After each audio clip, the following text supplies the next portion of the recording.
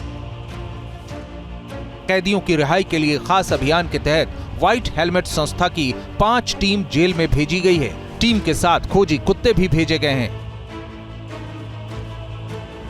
लोहे के दरवाजे तोड़ने की मशीनें गई हैं। यहां से निकलने वाला हर कैदी आजादी के बाद रो रहा है, बीते दिनों को याद कर तड़प रहा है।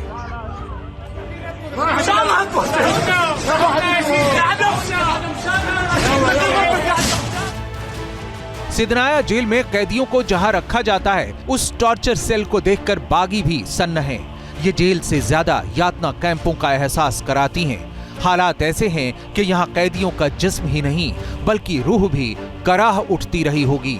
इस जेल में टॉर्चर की शुरुआत सूरज निकलने के साथ होती थी और सूरज डूबने के बाद तक जारी रहती थी।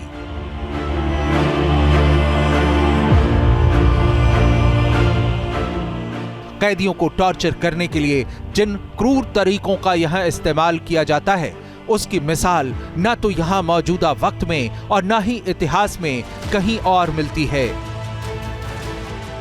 किसी भी नियम को तोड़ने पर यहाँ बिना किसी सुनवाई के एक ही सजा मिलती थी और वो सजा है मौत। दावा किया जा रहा है कि इस जेल में 1 लाख से ज्यादा कैदी बंद हैं, जिनकी रिहाई के लिए युद्ध स्तर पर काम जारी है। Team news nation.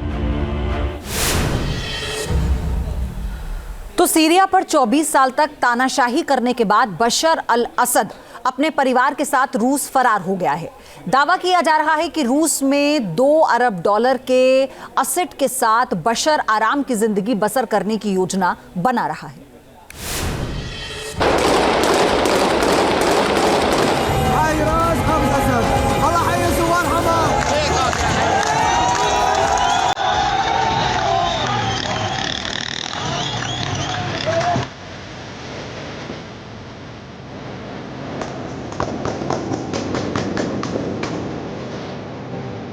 कभी सीरिया में जिस परिवार का सिक्का चलता था, जिस खानदान ने 50 साल से ज्यादा समय तक सीरिया पर राज किया, उसकी सत्ता अब छिन चुकी है। सीरियाई तानाशाह अब भगोड़ा हो गया है। असद की सत्ता खत्म होने के बाद दुनिया ने वो तस्वीरें भी देखीं जब दमिश्क के प्रेसिडेंशियल पैलेस में विद्रोही घुस गए और जिसके हाथ जो भी लगा उसे लूट लिया। पिछले 13 साल से जारी गृह युद्ध के दौरान सीरिया की आवाम जिस वक्त दाने दाने को मोहताज थी, तानाशाह बशर अल असद अपना खजाना भर रहा था। 200 टन सोना,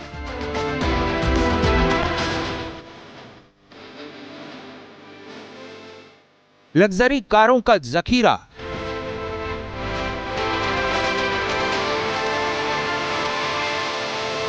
$16 अरब और 6 अरब यूरो कैश।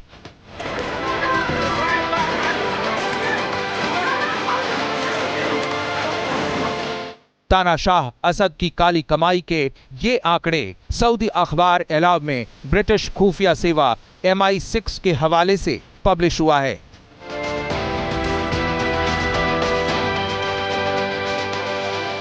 असद की कब्जाई ये रकम सीरिया के 5 साल के बजट से ज्यादा बताई जा रही है।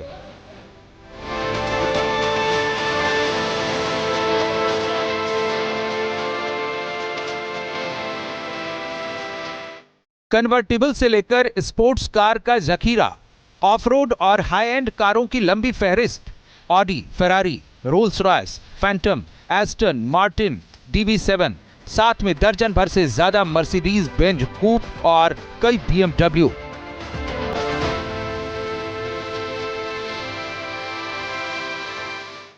सीरियाई आवाम से लूटे गए पैसों से तानाशाह असद ने कारों का यह कलेक्शन जमा किया था।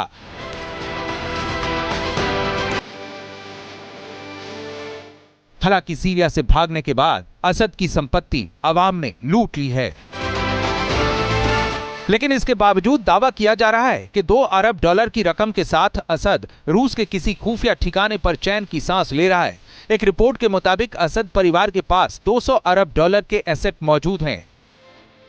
मीडिया रिपोर्ट्स के मुताबिक बशर अपनी पत्नी अस्मा और 3 बच्चों हाफिज, करीम और जेन के साथ रूस में पनाह लिए हुए। डेली मेल की रिपोर्ट के मुताबिक असद परिवार ने मॉस्को में $4 अरब की रकम निवेश कर 20 अपार्टमेंट खरीद रखे हैं। इसके अलावा असद के चाचा ने अकेले मॉस्को में 18 लग्जरी अपार्टमेंट में निवेश कर रखा है। बशर अल असद और असद परिवार ने सीरिया को लूटकर अकूत संपत्ति अर्जित की है।